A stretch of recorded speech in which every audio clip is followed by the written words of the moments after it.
I'm getting abandoned in the middle of nowhere, the end of the Sustrans NCN20, so I can then cycle back. This is the start of my little adventure today, and I just hope I know my route.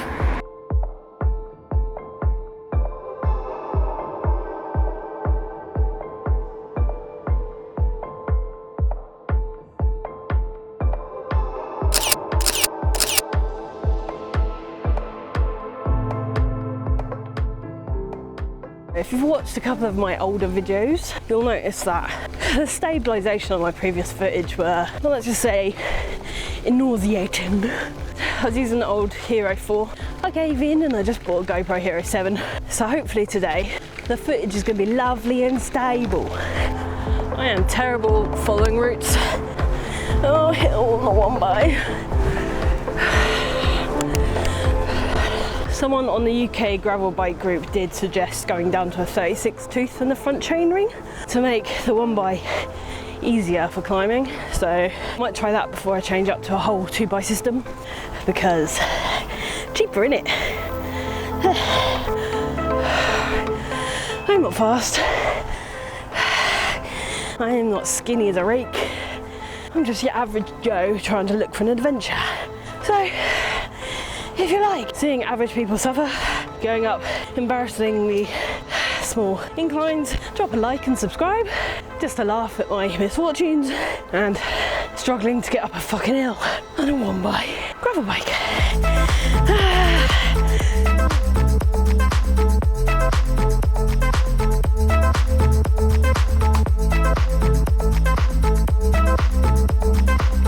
Screw the purists.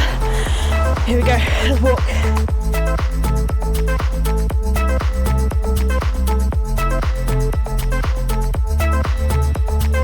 There's this medical condition called popliteal artery entrapment syndrome. Basically, I've got a main artery trapped behind my knee and behind a main muscle, I think.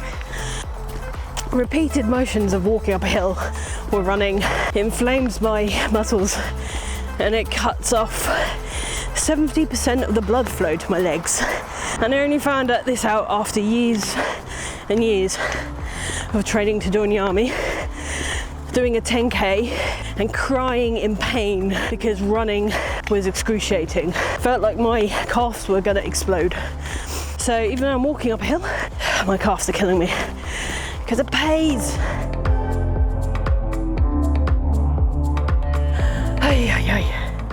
No matter what anyone tells you, especially if you're just starting out, do it at your own pace. If you have to get off and walk like I just did up that really minor hill,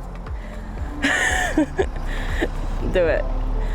Whatever helps you enjoy the ride. It doesn't matter how fast you go, I'm a fucking sloth. Don't let anyone rush you into doing stuff if you're not ready to do it. So self-conscious. I'm gonna get back on the bike now and try and fucking ride. I really want a lower climbing gear, please. Lower gears are the difference between enjoying a climb and struggling and wanting to get off. All I can say is if anyone judges you for walking up a hill, they're not interested in getting more people in cycling.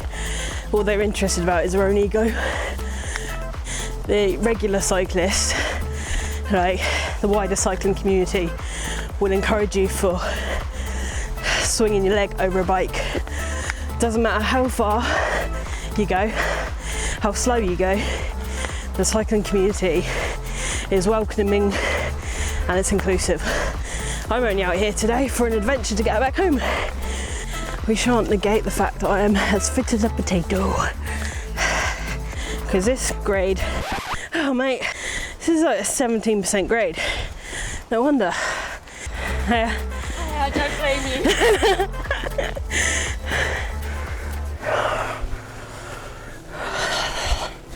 Why did I decide to live near the Surrey Hills? Clues in the name, innit? Fucking hilly. Oh, fuck. Wrong bike for this. Should have bought the Felt. I had very, very limited sleep. I think I've been up since 3 a.m. Costa was needed today. And I thought, I want to go out for a ride today anyway. So why not make an event of it, chuck the bike in the back of the car, get my boyfriend just to dump me out at the end of one of the Sustrans cycle routes, and then cycle back. Only there was a lot more climbing than I thought there would be, and I took the wrong bicycle. I say wrong bicycle. There's nothing wrong with taking the gravel bike. But I've got bikes more suitable to climbing than a one-by system, so yeah, that was interesting. And I did walk most of the way, like 17% grade at one point. Serves my right for living near the Surrey Hills, I guess. I guess there's nothing more motivating to get fit and to kind of better your fitness than having to cycle up hills a lot. This used to be a spare room, right? And now I've turned this into an office since I work from home most of the time now. That is no longer where I can store a lot of my bikes. So there's one in the hallway right here. Do you want to see it? Yeah? I'll show you. This is my first ever bike. I say first ever bike. When I got back involved with cycling again, I had to buy a few bikes off the internet to try for size because local bike shops just didn't stock my size.